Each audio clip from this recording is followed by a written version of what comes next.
সকাল থেকে সন্ধে পর্যন্ত আজকের দিনটা কীভাবে কাটালাম, কী কী খেলাম সব কিছুই শেয়ার করবো তোমাদের সাথে। চলো বেশি না বকে শুরু করা যাক। প্রতিদিনের মতন মন্দিরে যাওয়ার আগে আজ আমি প্রথমে গেছিলাম দিদার বাড়িতে। আর দিদার বাড়িতে যেহেতু কাজ চলছে সেই জন্য আজকে দিদার বাড়িতে ফোন নিয়ে যাইনি। তো প্রথমে আমি গেছিলাম অশ্বতলা গিয়ে সবকটা বাবাকে চান করিয়ে সাজিয়ে তারপরে আমি গেছিলাম মন্দিরের বাবাকেও তাই চান করে সাজিয়ে পুজো করে তারপর চলে এসেছিলাম বাড়িতে। আর বাড়িতে এসে আমার খুব খিদে পেয়ে গেছিলো, সেই জন্য বসে পড়েছিলাম আমি খেতে। তো আজকে সকালে আমি খেয়েছিলাম চা দিয়ে রুটি। আর আগের দিন যেহেতু এগরোল করেছিল তো অনেকটা রুটি বেশি করেও করে রেখেছিল। তো এগরোল করা ছাড়াও আরও অনেকটা রুটি ছিল, সেই জন্য মা সকালবেলা রুটিটা তেল দিয়ে ভেজে দিয়েছিল চা দিয়ে খাওয়ার জন্য।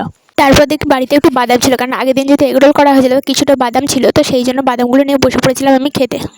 তারপর একটু ফোন নিয়ে বসেছিলাম ফোন দেখতে। তারপর দেখি ঠাম্মা একটা থালায় করে কিছুটা পাঁচফোড়ন দিয়ে যায়, বললো একটু মেথি বেছে দিতে, তো সেই জন্য আমি মেথি বেছে দিচ্ছিলাম। মনে হয় যতটা ঠাম্মা মেথির জল খাবে সেই জন্য। যাই হোক, তারপর দুপুরবেলা মায়ের রান্না হয়ে গেছিলো, বসে পড়েছিলাম দুপুরবেলা ভাত খেতে। আর আজকে দুপুরে আমাদের রান্না হয়েছিল বাঁধাকপি আলু চচ্চড়ি আর ডিমের ঝাল।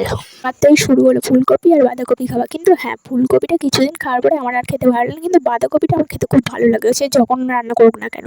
তো যাই হোক, দুপুরবেলা খাওয়া দাওয়া শেষ করে তবে দুপুরটা তো কাটালাম, কেন বিকালে আজকে থেকে আবার পড়াতে যেতে হবে। দেখতে দেখতে পুজোটাও কীভাবে যেন কেটে গেল 5টা দিন। বিকালবেলা তারপর পড়াতে যাওয়ার টাইম হলো, চলে গেছিলাম বিকালবেলা পড়াতে। আর পড়াতে গিয়ে শুনলাম যে আমার স্টুডেন্ট গেছে মামার বাড়িতে, সেই জন্য তারপরে চলে এসেছিলাম বাড়িতে।